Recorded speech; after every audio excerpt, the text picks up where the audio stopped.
Quentin Crisp's foreword to Resident Alien, The New York Diaries, edited with an introduction by Donald Carroll. Published 1996. I Serve in Heaven. I never had much luck with titles. The Naked Civil Servant was a terrible title. Everywhere I go, I find myself compelled to explain it, to describe how a feature writer for an obscure paper visited me in my room in Chelsea to ask me if I was a famous model for artists, and I told him that there was no such thing, that by the time I entered that profession, art had become non-figurative, that in a time outworn, when they had nothing better to write about, journalists descended on Chelsea and asked some girl who spent her time in the pheasantry in a black velvet dress with one shoulder bare, if she slept with Mr. John or Mr. Epstein or whoever, or only sat for him, that now life drawing was only done, and done reluctantly, by students in art schools, and that the model arrived at the same time every day, that he presented his employment card, signed on and off, and was frequently paid by a check which came from the Minister of Education. That, in other words, being a model had become as humdrum as being a civil servant, except that you had no clothes. I had wanted to call my life story I Reign in Hell, which seemed to me a self-evident title. Mr. Milton recounts how Satan, who is my only role model, had said, "Better to reign in hell than serve in heaven," which is what I had done, reigned in the exciting hell of Soho, instead of serving in the boring heaven of Kensington. Had I been allowed to use that title for my autobiography, these journals would be called I Serve in Heaven, for Manhattan has far exceeded my expectation of happiness. When I arrived in America, with all my worldly goods tied up in a red handkerchief, I was betrayed. In 1980, I had met a man who had said I could stay with him indefinitely when I arrived. I wrote to him from England, telling him of the day and almost the hour of my arrival on the other side of the world. He had not replied, so I had assumed that he was waiting for me. He was not. Indeed, he did not even open the door of his apartment, but made inaudible replies to my announcement of my presence. So I went to my only other friend in America, a man who had constituted himself my manager while I tarried in Manhattan during the previous year. So I lived in unaccustomed and uneasy splendor on 39th Street for the first 6 weeks of my life in America.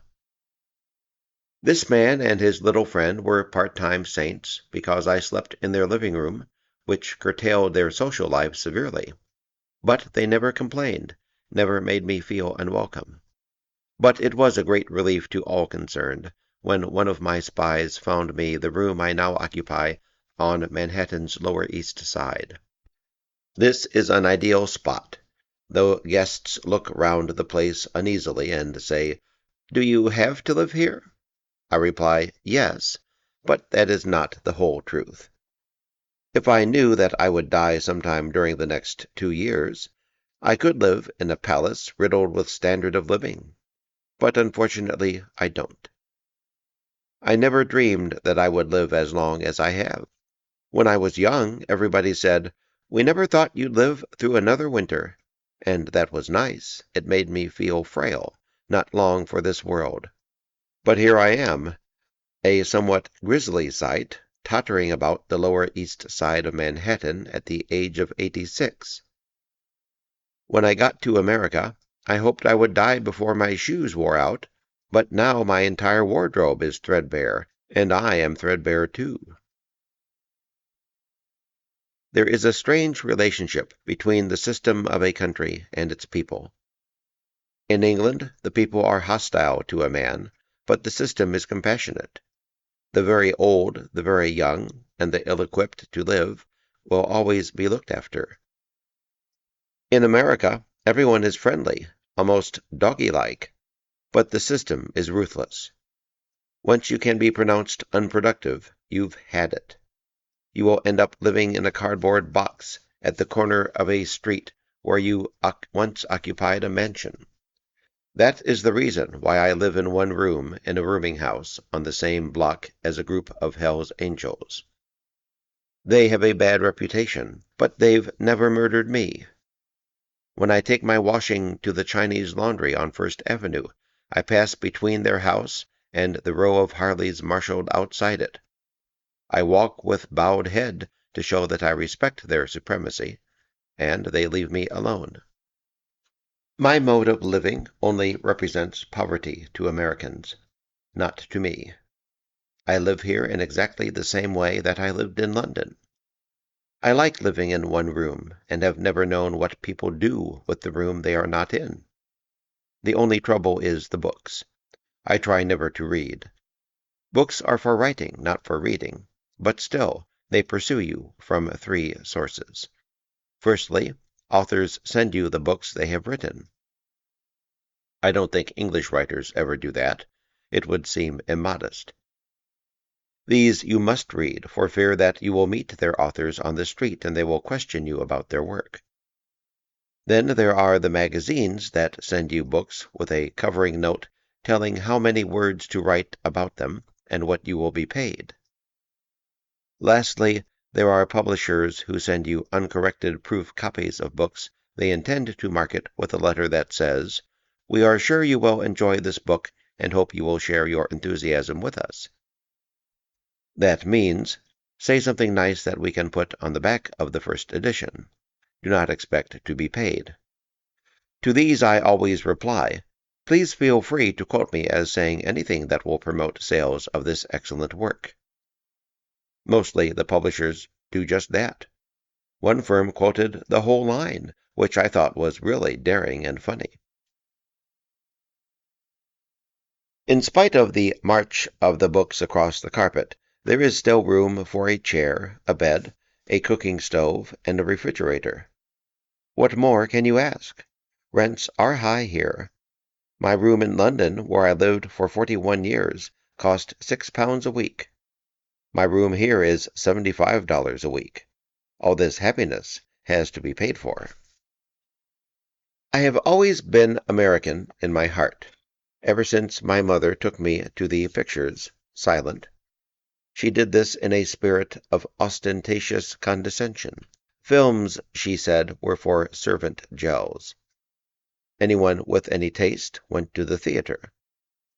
When I began to gibber with excitement, she warned me that movies were greatly exaggerated, that America was nothing like it was portrayed on the screen. I suspected that she was wrong, and that everyone over here was beautiful, and everyone was rich. Though not everyone is rich, everyone is beautiful. This is due to the addition of a Mediterranean ingredient. For instance, in the district where I live, Spanish is spoken. The shopkeepers speak American to you, but they gibber away in their native tongue to one another.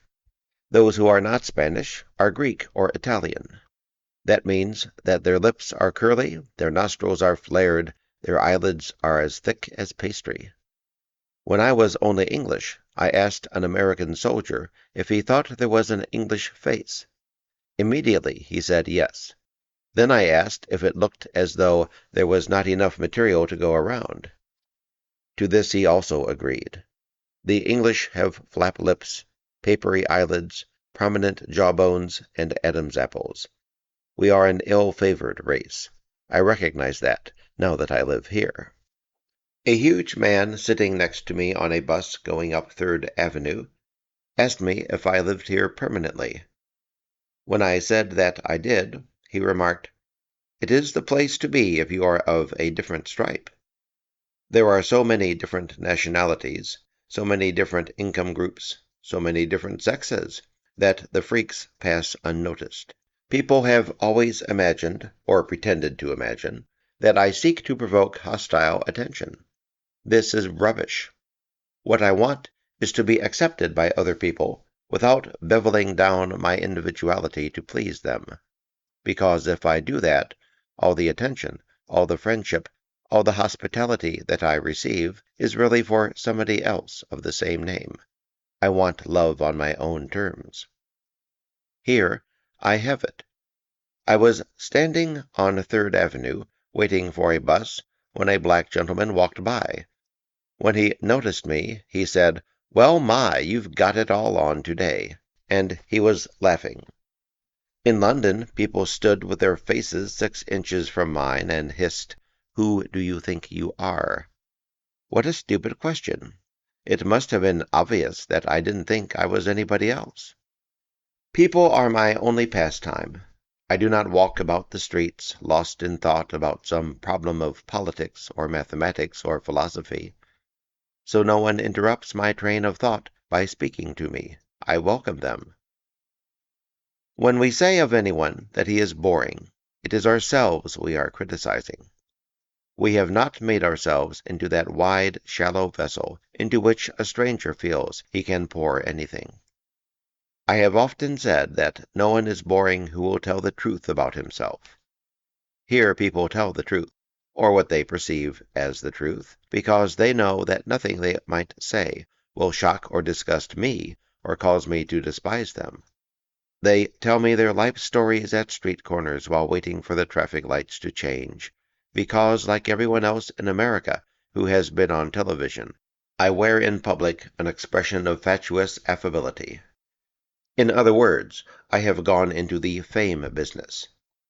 My agent tells me that I can't just do fame, but I can. Every day through the mails I receive what is crudely called junk mail.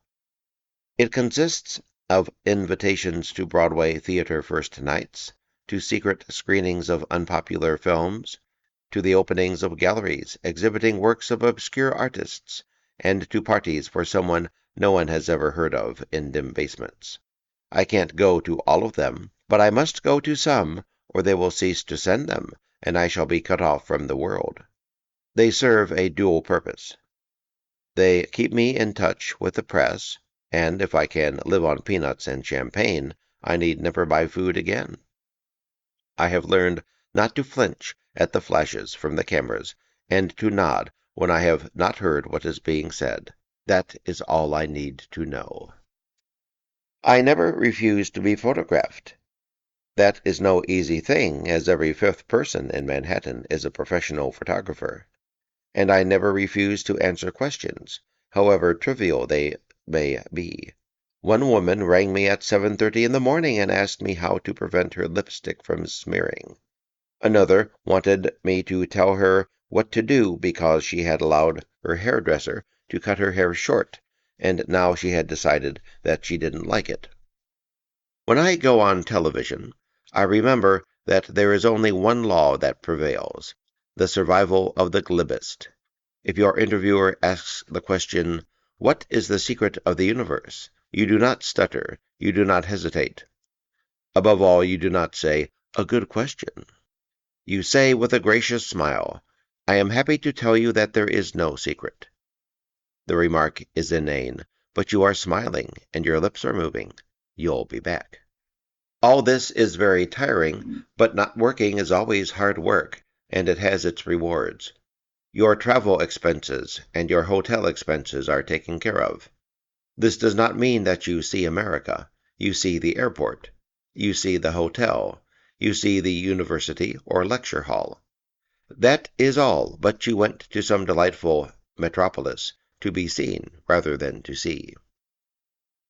I have actually seen, in the sense that I have roamed about the city, Seattle, which is as far west as you can go, except Alaska, which heaven forfend. I have seen Grosse Pointe, a Dorsey district which forms a suburb of Detroit. When you eat in Detroit, the restaurant turns while you dine. When you have reached the pudding, you are over a river called the Detroit River. When I asked my hostess what lay beyond the river, she replied, "Canada." So I reckoned that I was as far north as I could go, still not mentioning Alaska.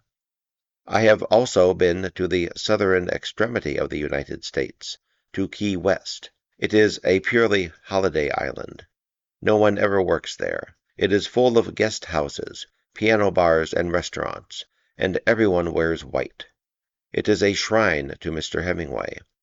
Every bar shows proudly his photograph, with the words, Hemingway drank here, or slept here, or fought here, or wrote here. All these places, and many others I have visited, with my fare paid both ways, and my hotel bill taken care of. I have generally been given, if not the keys of the cities, at least the impression that I am welcome. I would not go on so much about this aspect of my life if it were not in such contrast with my previous experience. I have been to a lot of places, but I have not spent much time away from home because each visit to a distant city is of such short duration.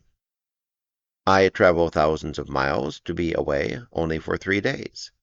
As I never travel with any luggage that I cannot carry onto the plane with me, this suits me fine.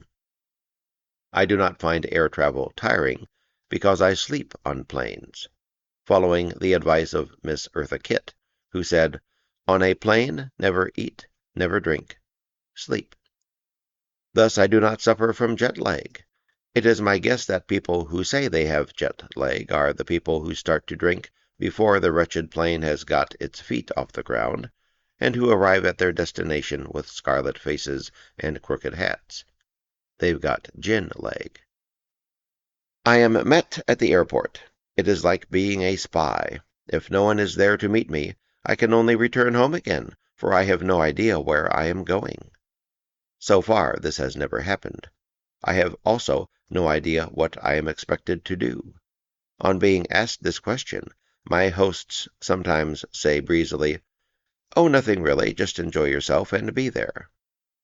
Sometimes I am expected to sign books, sometimes to talk to people, answer questions, be photographed.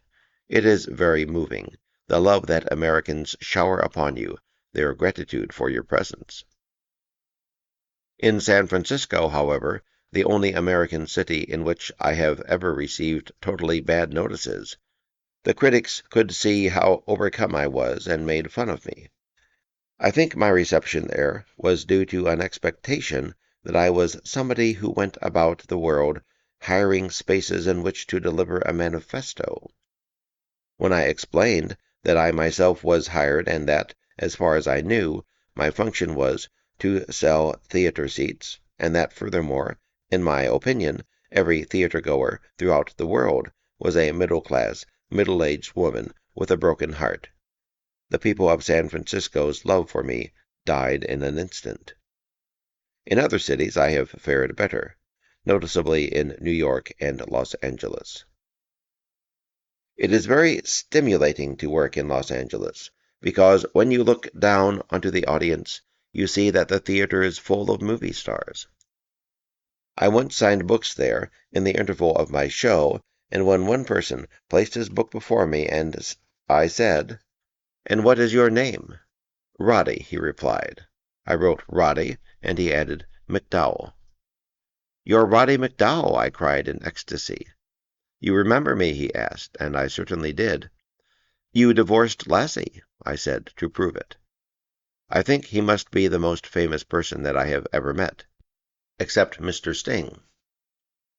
Because I was in a movie with Mr. Sting, when I played his laboratory assistant, and he was Baron Frankenstein, people imagine that I see him incessantly, whereas I have met him only twice. Once when he took me to lunch in a restaurant on West Broadway and told me he was going to write a song about exiles, and again when I was in his videotape of the song about being an Englishman in New York. Then he took me into his apartment, which was a huge place almost entirely bare of furniture, except that in one room I noticed a cot, evidence of Stinglets. I did not comment on this fact, fearing to embarrass him. Mr. Sting is, above all, polite, courteous. To say that is to seem somewhat condescending, but it is true that I had not expected a pop star to be so gentlemanly. He offered me 2 tickets to hear him perform at Madison Square Garden, but the idea of getting mixed up with 1,200 schoolgirls was too daunting. I thanked him, but I didn't go. I would like to see him because I am convinced that there is something that he is on stage, over and above anything he does, for he has such a spellbinding effect on his audience. And then that wonderful voice, a woman concluded when speaking of him. I would have said that he had a singularly appealing, plaintive, untrained tenor voice. If you describe it as wonderful, what word have you left for Mr. Pavarotti's singing? I think he is one of the best-looking guys around, a young man said to me. Again, without wishing in any way to diminish his greatness, I would have described him as tallish, slimish, blondish, and with a very aware look in his eyes, as opposed to most stars, who are self-regarding and do not look out of their faces, but turn their eyes inward. Like Hamlet's mother, but without any of her feelings of misgiving as they contemplate their very souls. In this he was the direct opposite of Mr. Warhol, who would turn his face towards you but never look at you, presenting his image to the world like a shield. I used to try to stampede Mr. Warhol into saying something, because he had plenty to say, as is indicated by his book From A to B and Back Again, but I never could. If I went to a gathering of freeloaders, and standing apart from the others was a man approaching middle age, looking rather ill and saying nothing, that was Mr. Warhol. He would say, when he became aware of your proximity, "We must be photographed." Those were the only words I ever heard him utter. There is a whole book to be written about being the one among the many, the way in which your size and luminosity seem to increase as you become the focus of a crowd's attention, and the way in which the crowd sees something, some quality in you that you cannot name simply because you stand alone and above them. It is the lure certain professions carry with them. Teaching, preaching, acting, politics. They are all vocations adopted by people who cannot live within their income of praise. The average man casts about him for some poor benighted girl who can be persuaded to say, "Oh, Rodney, you're ripping." As soon as the words have been uttered, he can get on with his life. But there are other people who think to themselves, "All right, she says it, but what about all those other people out there? They haven't said a thing." And they become restless, and television makes their fever worse, because they can see 2 people in Patagonia who are talking about some other person, and it drives them mad. So they lift themselves up until the whole world can see them. That is the function of the professions of teaching, preaching, acting, and politics, and it is why the people hungry for acknowledgment adopt them. Mr. Dunn was wrong. It is not true that no man is an island. Except in America, every man is an island seeking to establish trade relations across a dark and dangerous sea. In the United States, everybody takes an interest in everybody else. Of course, though this is wonderful, it encourages gossip, and everything has to be known about everybody. I can see that if an evangelist is a secret fornicator, this weakens his hold on morality.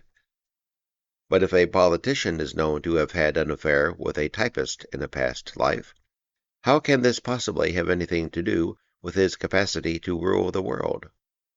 Nay, I will say more. Would you expect a man who has the energy, the imagination, the daring to think that he can rule the world, to display some of these qualities in his private life? The answer seems to be no. America was founded by Puritans, and this means that no one should set his sights on the White House until he is so old that all the typists he ever employed, in any capacity whatsoever, are dead. Only acting is untroubled by this dilemma. An actress is expected to behave badly. Tallulah Bankhead's popularity lay in the fact that the English bourgeoisie went to see her to marvel that anyone so wicked could still move and speak. In America, the critics panned her every performance, but she transcended their notices. She had entered into the profession of being, to which we all aspire. With all these considerations in mind, I have been into films. Firstly, The Bride with Mr. Sting, then Orlando, in which I played Elizabeth I. It was the sort of picture that I would never have seen in 1,000 years, if I had not been in it. I would have termed Orlando unabashed festival material, but I would have been wrong. It had a sporadic release all over America, and on the streets of the Lower East Side of Manhattan, I was compelled to cope with people walking backward before me, genuflecting and kissing my hand for several weeks after the film's release. Being in a film is like giving birth. For a few hours after, while the memory of the suffering is clear in your mind, you swear you will never go through such an ordeal again. But when sufficient time has elapsed and the memory has faded, you have another baby or make another film. In the case of filming, it is the money that is the lure. For 2 weeks of suffering, you are paid sufficient wages to live without doing anything in Manhattan for 6 months. What the lure of childbirth is, I cannot imagine. I would have thought that the moment a woman discovers for certain that she is pregnant would be the worst time in her life. She knows she will not go to the movies for 17 years. The American people have done so much for me, have restored so fully my self-confidence, that I am constantly twisting and turning in an effort to live up to their expectations of me. Ingrid Bergman said, "You must go on the stage knowing they want you to succeed." She meant American audiences. In England, the people sit in the stalls, and sit back in their chairs with folded arms, saying in their stony hearts, "We paid a hell of a lot for these seats. We hope you're going to do something." In Manhattan, the audience is leaning forward eagerly, crying, "Tell us." You can tell them anything: how to be beautiful, how to be successful, how to be thin, how to be saved. They will listen intently. As a friend remarked, I decided to come to America at an age when most people decide to go into a nursing home. I wish I could have come here sooner, when I had the energy and the optimism to fling myself with more abandonment, more total commitment, into all opportunities for self-promotion that are offered to me. But I couldn't pay my fare. When I say this, people laugh nervously as though it were a joke, but it is the ugly truth. I never earned more than £12 a week in my life in England. There it was enough. My old age was taken care of by Mrs. Snatcher. When the day came when I could no longer see or hear or walk, she would spread her iron wings over me. But I would have been saving up for 3 years to spend 3 hours in Manhattan, so I waited until I was invited by Mr. Bennett, the darling of the Schubert theaters, to visit Manhattan. That is the story of my life. I go where my fare is paid, because I have lived so long and traveled so far. I have passed from a masculine space to a feminine one, but from a feminine time to a masculine era. I use these terms because gender is a preoccupation at this time and in this place. England is a masculine country. It appropriates and owns other countries. America endeavors, unsuccessfully, to soothe and appease other countries, which is a singularly feminine attitude. Nevertheless, I have arrived at a conspicuously masculine time. When I was young, there was a woman problem. All novels were written by women, for women, about women. My mother read 2 of these books a week from W. H. Smith's lending library in Sloane Square. Their plots described discreetly but fervently a series of affairs in which the heroine indulged, but the authoress never forgave the heroine's husband for not understanding and appreciating his wife's inward and essential virginity. In other arts, women also ruled. The words movie star referred to women. Valentino was the only actor who could be called a movie star, and he was a pseudo-woman. I am not impugning his sexual orientation in saying this, but describing his image, withdrawn, mysterious, capricious. All other actors were in support of the female star, and in German films, any numbers of hours were spent on redeeming her appearance from a disfiguring naturalism, while the men all looked dreadfully like human beings. Movies were made for a female audience.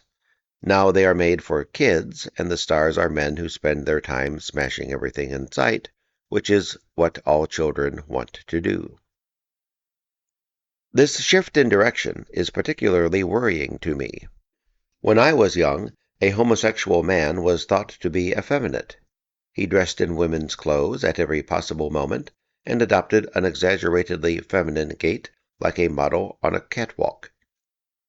This tradition has been brought to an abrupt end in America by political correctness. The gay community, because it insists on being equal with real people, has decided that homosexual men are not an inferior race, and so parade an egregious masculine image, wearing crew-cut hair, a kitchen tablecloth shirt, pre-ruined jeans, tractor boots, and a small mustache, if not a full beard. They mate with other gargoyles of masculinity, scorning or regarding with pitying contempt those of us who cannot rise to such manliness. There is now no quasi-normal, masculine-feminine, satyr-nymph, pure-sewer, pursued courtship in the gay world, and come to think of it, none in the real world either, where women have decided to be people. When I was writing Manners from Heaven, I read every book about etiquette and good manners that I could find. I was surprised to discover that all such compendia written before the Second World War devoted half their space to the question of how to comport yourself in the presence of the ladies. Now there are no ladies. I mentioned this dearth on a television program conducted by a female televisionary, and she was affronted. "I don't think we're putting up with that, are we, girls?" she asked of her audience. The girls said no. I reminded them that they had decided to be people. "Well, we are people," they replied, still more affronted. I retreated in confusion. If they are people, they can open the damned door themselves. Courtship happened because women were more precious as well as more frail than mere men. If the world is going to contain no women, only people, it will rapidly become faster, harsher, louder, and the only subjects ever discussed will be sport, sex, and money. Nevertheless, I have not gone into half-mourning, pending these unpleasant changes. I am laughing behind my fan, because I shall have left before they are noticeable. Every person of my age deplores the contemporary scene, because deploring is a rich person's hobby. Writers are great deplorers, and writers are always rich. They have the spare time to write. Indeed, it is the plethora of hours that is their undoing. Poor Mr. Wordsworth and Mr. Tennyson wandered about the Lake District, or sat in their town houses trying to find anything, to pontificate about, and wrote a lot of rubbish because of this lack of urgency, this absence of engagement. Mr. Hemingway and Mr. Mailer scribble between other activities, which does nothing for their style, but increases the excitement in their writings. Those who are compelled to work do not deplore the changes that have come to modern life. They welcome fast transport, immediate communication, universal hygiene, modern medicine, and the fact that now justice reaches into the smallest pockets of society. But I, who have not worked in many a long year, do not notice these improvements. I am concerned with the high gloss on society, not with its inner machinery. I am a freeloader, a dilettante, a butterfly on the wheel. And that's putting it nicely. Quentin Crisp, New York, Spring 1995. thank you for listening. I'll probably take a break for some time until my voice gets back. Not that it's much when it is back, but it's better than this. So thank you for subscribing, and please like and comment and go through what I've already recorded if you haven't done so. And have a good rest of your February if I don't see you before it's over.